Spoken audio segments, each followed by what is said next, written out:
के बाद राघव चड्ढा जी press conference कर ये बता रहे हैं कि जब मैं आम आदमी पार्टी में था तब तो मैं बहुत अच्छा था, जैसे ही मैंने उनका दामन छोड़ा बीजेपी में आया फिर तरह तरह के लांछन मेरे पे लगा रहे, तो ये कैसे संभव है? ये क्या है? तो मैं वही तो कह रही हूँ, जब आप आम आदमी पार्टी में थे तो आम आदमी पार्टी में जब आप थे, आम आदमी पार्टी का आइडियोलॉजी से आप लोग आपसे कनेक्ट होते थे। और आप जब बीजेपी में चले गए ना, तो बीजेपी में जाने का मतलब क्या है आपका? बीजेपी में आप उनकी आइडियोलॉजी की वजह से आप वहां चले गए, ये नहीं आपके ऊपर आरोप कहीं ना आप जेल ना पहुंच जाए, जैसे आम आदमी पार्टी का तमाम नेता जेल पहुंच गए थे, तो उसी डर के मारे आप बीजेपी में गए हैं। आप जो कह रहे कि मैं आम आदमी पार्टी में था तो मैं ये था, मैं फलाना में चले गए, मैं ये हो गया, तो इंसान जो है, इंसान यही तो करते। आप ट्रेन में सफ़र करो, आप फ्लाइट में सफ़र करो, इंसान एक ही है ना, लेकिन सफ़र करने का टाइमिंग का तो कम ज़्यादा होता है, सफ़र का मज़े भी अलग होता है। तो वही चीज़ है, अगर आप कह रहे हो कि पार्टी सेम है, मैं उस पार्टी में था तो अच्छा था, इस पार्टी में आ गए तो ख़राब हो गए, तो इंसान तो आप एक ही हो ना।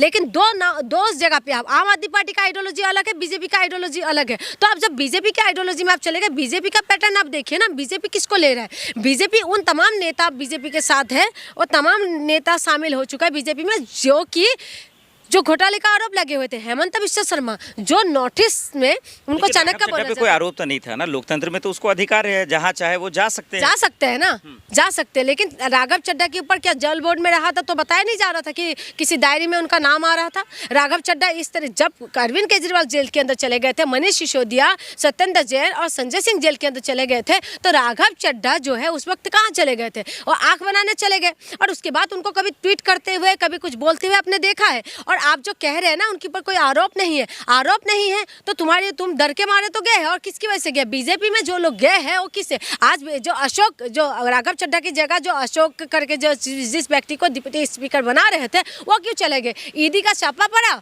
और 10-12 दिन के बाद आप बीजेपी में शामिल हो। बार बार ये कह रही है कि एक डर है कि बहुत सारे विधायक उनके संपर्क में है, और कल मीडिया ने भी राघव चड्ढा से सवाल पूछा तो जवाब नहीं दिए पंजाब के विधायक। क्या ये एक डर है कि सरकार वो गिरा सकते हैं, विधायक संपर्क में है? देखिए, आज की डेट में मैं आपको बता दूं, मैं कोई झूठी आशा या दिमाग वो नहीं रख रही हूँ, लेकिन सच्चाई फैक्ट यही है कि आज की डेट में पंजाब का सरकार गिराने में कोई इनको बड़ी बात नहीं है। और सबसे बड़ी बात है कि आपने अभी बंगाल का देखा, बंगाल का हमने पूरी तरीके से देखा कि बंगाल को एक महिला मुख्यमंत्री को हटाने के लिए किस तरीके से बीजेपी ने पैरामिलिट्री फोर्स को उतारा। मेरी मणिपुर आज भी 3 साल हो गए जलते हुए, आज मणिपुर का हालत आज भी शांत नहीं है, लड़कियां रो रही है, उनका फ्यूचर खराब हो रहा है, बच्चे बिलख रहे हैं, आज वो भी जो है सेंट्रल होम में रहने की मजबूर है। और इनका ये लोग जो है वहाँ पर शांत, अगर 2-2.5 लाख आई थिंक जो पैरामिलिट्री फोर्स यहाँ उतारा है, तो आप ये बताइए वही फोर्स अगर वहाँ उतार देता शायद आज मेरी मणिपुर शांत हो जाते। तो मेरी मणिपुर के अंदर जब ऐसी चीजें हो रहा है, लेकिन उसके लिए नहीं, चुनाव की वजह से इतना सारी फौज को यहाँ उतार दिया, तो ये सोचने वाली बात है कि एक इलेक्शन हो रहा है, वहाँ कोई दंगा नहीं हो रहा था ना, वहाँ पर कोई इस तरीके से वायलेंस नहीं हो रहे थे। लेकिन मणिपुर के अंदर जो है किस तरीके की वायलेंस हो रहा है, किस तरीके की लोग वहाँ मर रहे हैं, कि परेशान हो रहे हैं, बच्चों का फ्यूचर खराब हो रहा है। आपने जिक्र किया पश्चिम बंगाल का भी, इसलिए एक सवाल ले लेता हूँ। लोकतंत्र में हार और जीत एक तो खूबसूरती है, लेकिन जब बीजेपी पश्चिम बंगाल में जीत गई है इस बात से दुख है, या फिर ममता बनर्जी जी हार गई हैं इस बात से दुख है? आखिर तकलीफ है किस बात? मुझे दुख इस बात का है कि जो लोकतंत्र है, लोकतंत्र को खत्म कर दिया जा रहा है, इसीलिए मुझे दुख है। दुख इस बात का नहीं है कि बीजेपी जीत गए, बीजेपी से कोई पर्सनल दुश्मन नहीं हूँ, मुझे बीजेपी से नाराजगी इस बात का है कि मणिपुर के अंदर आपकी सरकार है, लेकिन मणिपुर को शांत क्यों नहीं करे, उसके लिए आप ऐसा ठोस कदम क्यों नहीं उठा रहे जिसकी वजह से मेरी मणिपुर शांत हो जाए। मैं इसीलिए नाराज हूँ, बाकी बीजेपी से कोई मेरी नाराजगी नहीं है कि बीजेपी ने बंगाल जीत गए, बीजेपी या ममता बनर्जी हार गए कि ममता बनर्जी से मुझे कोई मोहब्बत भी नहीं है। बात यह है ना कि एक महिला को हराने के लिए आप पूरा फौज वहाँ उतार दी, चुनाव आपके पूरी तरीके से जिस तरीके से हरकतें हो रही हैं, समझ में नहीं आ रहा। पश्चिम बंगाल में जैसे ही बीजेपी जीती जश्न में तो डूबी थी, लेकिन दूसरी तरफ एकदम हिंसा, दंगा, तोड़ फोड़, उसको कैसे देखा जाए? क्या ये बहुत खतरनाक है, खौफनाक है लोकतंत्र के लिए? खौफनाक है, बिल्कुल खौफनाक है, और ये खौफनाक इसीलिए तो हम परेशान हैं, ये खौफनाक परिस्थिति की वजह से हम परेशान। आप जीत गए, बहुत अच्छी बात है। देखिए, हर एक पार्टी, पहले दिल्ली के अंदर आम आदमी पार्टी थी, उसके पहले कांग्रेस था, फिर अभी बीजेपी आ गए। इसका मतलब ये नहीं कि आप जीत गए तो इसका मतलब आप दूसरे विपक्षी पार्टी को आप दंगा फसाद करना शुरू कर दो, इनके नेताओं को मारना शुरू कर दो। ये नहीं है, ये तो लोकतंत्र की खूबसूरती है कि आप जीत गए, लेकिन बंगाल किस तरीके से जीता है ये सवाल है बहुत बड़ा।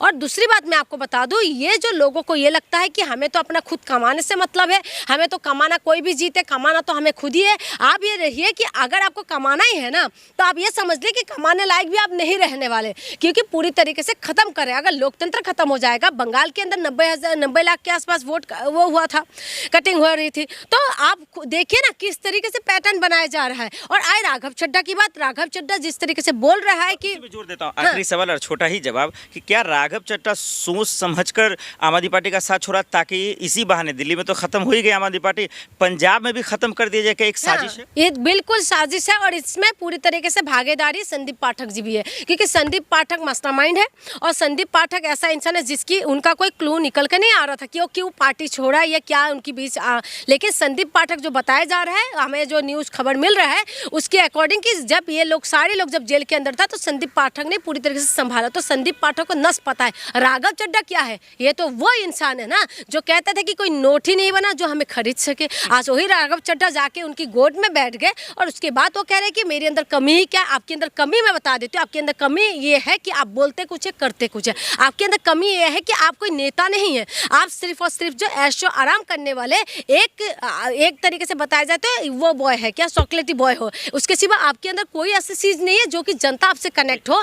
तो इसीलिए मैं कह रही हूँ अगर पंजाब सरकार गिर भी जाए ना तो ये कोई बड़ी बात नहीं है। सबसे बड़ा योगदान इस देश में विनाश जो कर रहे हैं ना, सबसे बड़ा योगदान मीडिया का है। और उसके साथ साथ अगर जनता को ये बात समझ में नहीं आएगा तो कल को जनता के साथ जो रोजगार नहीं मिल रहा है, जो मजदूर मार खा रहे हैं, जो मजदूर परेशान हो रहे हैं, महिला के साथ बलात्कार हो रहे हैं, तमाम तरीके से जो चीज़ें अभी बंगाल से भी निकल के आ रहे हैं, आपने देखा होगा पुतला बना के किस तरीके से मार रहे हैं महिला की फोटो, तो ये चीज़ें गलत है। और ये सारी चीज़ें जो हो रहा है ना, तो मुझे लगता है कि हम जनता इस चीज़ों को डिजर्व करते हैं और इसीलिए हो रहा है।